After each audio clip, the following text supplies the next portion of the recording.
నమస్తే, welcome to Riya news.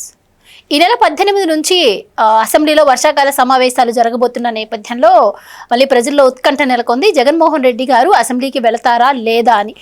దీనికి సంబంధించి చంద్రబాబు గారు సవాల్ విసిరినా కూడా వైసీపీ తరపు నుంచి పెద్దగా రియాక్షన్ ఏం లేదు. గతంలో చెప్తున్నటువంటి ప్రతిపక్ష హోదా ఇస్తేనే వస్తాను అన్న మాట ఇప్పటికీ వాళ్ళు మాట్లాడుతున్నారు. ఇదిలా ఉండగా వైసీపీకి సంబంధించినటువంటి 6 ఎమ్మెల్యేలు అసెంబ్లీకి వెళ్లాలని నిర్ణయించుకున్నట్టు తెలుస్తోంది. ఎందుకు అంటే వాళ్ళపై అనర్హత వేటు పడే అవకాశం ఉంది అని. 60 పని దినాలు ఈ వర్షాకాల సమావేశాలతో పూర్తయితే వాళ్ళపై అనర్హత వేటు పడితే మళ్ళీ వాళ్ళు గెలిచే అవకాశం కూడా ఉండదన్న నేపథ్యంలో మరి వాళ్ళు వెళ్ళబోతున్నట్టు వార్తలు వస్తున్నాయి. మరి ఇది జగన్మోహన్ రెడ్డి గారికి తెలిసి చేస్తున్నారా, తెలియక చేస్తున్నారా, దీని తర్వాత పరిణామాలు ఏ విధంగా ఉండబోతున్నాయి అన్న విషయాన్ని తెలుసుకుందాం. మనతో పాటు ఉన్నారు సీనియర్ పొలిటికల్ అనలిస్ట్ అరసిమల్లి శ్రీనివాస్ గారు. నమస్కారం సార్. నమస్కారం సార్. 6 ఎమ్మెల్యేలు ఈసారి వైసీపీ తరపు నుంచి అసెంబ్లీకి వెళ్ళబోతున్నట్టు తెలుస్తోంది. మరి జగన్మోహన్ రెడ్డి గారికి ఇప్పటికీ సమాచారం అందినట్టు లేదు చూస్తుంటే. మరి జగన్మోహన్ రెడ్డి గారు అయితే రారని డిక్లేర్ చేసినట్టే మాట్లాడారు. మరి ఎలా చూడొచ్చు అంటారు? వాళ్ళు అసెంబ్లీకి వెళ్తే అసలు జగన్మోహన్ రెడ్డి గారి మాటను ధిక్కరించినట్టే కదా, ఆయనకు వాల్యూ ఏముంటుంది? మీ ఉద్దేశం ఏంటి దీనిపై? అంటే ఇప్పుడున్న ప్రభుత్వం కూడా మ్యాక్సిమం అతనికి అవకాశం ఇస్తున్నారు. నువ్వు రావాయి బాబు, టైం ఇస్తావు, మాట్లాడు, నువ్వు ఏం మాట్లాడతావు మాట్లాడని చెప్పంటున్నారు. అంటే నా లెక్క ప్రకారం కామెడీ మిస్ అయింది అనుకుంటున్నారేమో. జగన్మోహన్ రెడ్డి అంటే ఫుల్ ఎంటర్టైన్మెంట్ కదా, వీళ్ళందరూ ఒక ఆట ఆడుకోవచ్చు అనుకుంటున్నారు. ఆ ఆట ఆడుకోవడానికి ఛాన్స్ ఇస్తలేదు. వాళ్ళేమి ర్యాగింగ్ చేయరు.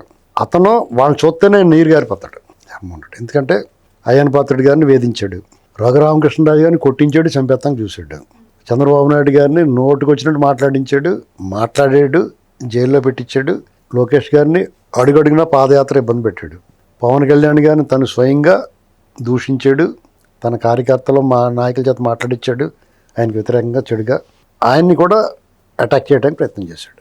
అలాగే చింతమనేని ప్రభాకర్ గారిని ఇంకా అనేక మంది నాయకులు, ఇప్పుడు అక్కడ అసెంబ్లీలో ఉన్న నాయకులు అనేక మంది జైలుకి వెళ్ళి వచ్చారు, ఇతను బారిన పడ్డవాళ్ళు ఉన్నారు. వాళ్ళందరినీ ఫేస్ చేయాలంటే ఒక ఫీర్ ఉంటుంది, ఒక గుబులు వచ్చేస్తుంది లోపల. అక్కడ నేనే రాజు, నా అంతటి వాళ్ళు లేడు, నేను శాశ్వతం అనుకున్న వాడికి నువ్వు నథింగ్ రా బాబు అనేటువంటి పరిస్థితి ఇక్కడ కనపడుతున్నప్పుడు ఆ ఆవరణలోకి వెళ్ళటమే అతనికి ఒక రకమైన గుబులు వచ్చేస్తుంది. మానసిక స్థితి మారిపోద్ది, షింక్ అయిపోతాడు. నత్తగోళ్ళలో ఉంటుంది చూసారు, నత్తలు తెలుసా, నత్త అంటారు కదా, అది ఏదైనా ఇలా ముట్టుకుంటే లోపలికి వెళ్ళిపోద్ది, ఆ గొల్లలోకి దాక్కుంటుంది. అలా అయిపోతాడు అతను, నత్తగొల్లలాంటాడు అతను. ఎవరు లేనప్పుడు పాక్కుంటే వెళ్తుంది నత్త, ఇలా చప్పుడు చేయండి టడంగా లోపలికి దూరేద్ది. అలాంటి వాడు అన్నమాట ఇతను. అంటే సమస్యలను ధైర్యంగా ఎదుర్కొనే సత్తా, దమ్ము, వివేకం, విచక్షణ లేని వ్యక్తి. కాలం కలిసి వస్తేనే అతను ఏదైనా చేయగలుగుతాడు. అతను టైం మీద ఆధారపడతాడు. అతని వెనకాల పెద్ద వ్యూహాలు ఉండవు. ఎవడో ఒకడు అరువు తెచ్చుకుంటాడు వ్యూహాలు చూపించేవాడిని. ప్రశాంత్ కిషోర్ లేకపోతే ఇంకొకటి ఎవడో ఒకడు డబ్బులు ఇచ్చి వాడు ఐడియాలు కొనుక్కుంటాడు. లేదా సజ్జల రామకృష్ణారెడ్డి లాంటి ఒక ఆటవీకుడిని పెట్టుకుంటాడు సలహాదారుడిగా. లేకపోతే ఆటవీకుడు కాకపోతే అతను మాటలు చూడండి ఒకసారి ఎలా మాట్లాడతాడు. మా ఓటర్లు వేరే, దమ్ముంటే ప్రతిపక్ష హోదా ఇవన్నీ నాగరికుడు ఎవరో మాట్లాడ్డావు, ఆటవీకుడే మాట్లాడతాడు. ఇప్పుడు ఇక్కడ రాజ్యాంగము, చట్టము, చట్టసభలో మంత్రులు, ముఖ్యమంత్రులు, ప్రతిపక్ష నేతలు, పార్టీలు ఇలా ఉంటాయి. ఇదేమి లేకుండా నా ప్రతిపక్ష హోదా ఇస్తూ వస్తాం, సరే నీ ప్రతిపక్ష హోదా ఇస్తారు, నువ్వు ముఖ్యమంత్రి 10 రోజులు ఇమ్మంటే లేదా 15 రోజులు నేను ఉంటాను అంటే ఇస్తారా? అడగమని గ్యారంటీ ఏంటి? అంతే కదండి. నీకు లెక్క ప్రకారం, సంప్రదాయ ప్రకారం నీకు ప్రతిపక్ష హోదా రాదు, అది అడుగుతున్నావు దమ్ముంటే ఇమ్మని. రేపు వద్దునేమంటావు, మళ్ళీ దమ్ముంటే నాకు 10 రోజులు ముఖ్యమంత్రి ఏమైనా నేను చూస్తాను మీ సంగతి, నేను మీకన్నా బాగా పరిపాలిస్తానంటావు. ఇవాళ నీకు ఏంటి లెక్క ఇది? నీ 5 సంవత్సరాల పరిపాలన అలో లక్ష్మణ అంటే జనాలు ఆహాకారాలు చేశారు, ఆర్తనాదాలు చేశారు, నిన్ను ఉద్రాబాబు అనుకున్నారు. ఇప్పుడు సరే 10 సీట్లు 11 సీట్లు ఇచ్చారు నీకు వీళ్ళు ముఖం చూడలేక నీకు భయం ఉంటే నువ్వు మానేయాలి. అది కప్పిపుచ్చుకోవడానికి నీ మేకపోతు గాంభీర్యం నటిస్తున్నావు, బయటకు వచ్చి మాట్లాడుతున్నావు. అదేదో అసెంబ్లీలో మాట్లాడు. ఇప్పుడు హెరిటేజ్లో ఉల్లిపాయలు అమ్ముతున్నారు, ఎంత అమ్ముతున్నారు అన్న బయట మాట్లాడు, అది అసెంబ్లీలో మాట్లాడు. అసెంబ్లీలో డైరెక్ట్ గా చంద్రబాబు గారు సమాధానం చెప్తాడు. మైక్ ఇవ్వరు, మేము వస్తే మాకు మైక్ ఇవ్వరు అని చెప్పి ఇవాళ స్పీకర్ గారు స్పష్టంగా చెప్పండి, నీకు మంచి అవకాశం ఇస్తాం, నువ్వు ఎంతసేపు మాట్లాడు అన్నారు. నీ దగ్గర సబ్జెక్ట్ ఉంటాయి కదా మాట్లాడతాను. నీ మామూలుగా ప్రెస్ మీట్ పెడితేనే లైవ్ ప్రెస్ మీట్ పెట్టలేవు నువ్వు. ప్రెస్ మీట్ అంటే ఏంటో నేను చంద్రబాబు గారు పెట్టి చూసుకోమనండి. కదా బుర్ర బుద్ధి ఉండి అవగాహన ఉంటే మాట్లాడడానికి సబ్జెక్ట్ ఉంటుంది.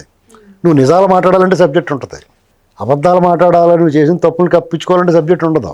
సపోజ్ నిన్న రైతుల గురించి మాట్లాడేవారు, నీ హయాంలో బాగా రేట్లు ఉన్నాయి ఇప్పుడు లేవు అంటున్నావు కదా, అది అసెంబ్లీలో మాట్లాడి దానికి సమాధానం వాళ్ళు చెప్తారు డైరెక్ట్గా. ఎవరైతే బాధ్యులు ఉన్నారో వాళ్ళే చెప్తారు. నువ్వు రోడ్డు మీద మాట్లాడితే ఎవడు చెప్తాడు సమాధానం నీకు? నేను ఎలా మాట్లాడుతున్నాను, ఎవడో లేడు కాబట్టి నా ఇష్టం మాట్లాడుతున్నాను నేను. ఇంకోటి ఎవడన్నా ప్రశ్నించేవాడు ఉంటే వాళ్ళు దగ్గరెట్టుకుని మాట్లాడతారు కదా. అతను అంతే, అసెంబ్లీలో ఉండి మాట్లాడాడు అనుకోండి, హెరిటేజ్లో ఎంత కమ్ముతున్నారు అన్నాడు అనుకో, ఒక సన్నాసి ఇలా మాట్లాడతారు, చెప్తారు. హెరిటేజ్ స్టోర్స్ ఎప్పుడో ఫ్యూచర్ గ్రూప్స్కి ఇచ్చేసారా, 10 ఏళ్ళు అయింది, పాల ఉత్పత్తులు మాత్రమే అమ్ముతున్నారని చెప్తారు వివరణ. నీకు జ్ఞానం వస్తుంది అప్పుడు. ఏమండి తెలియంది ఏమైనా ఉంటే.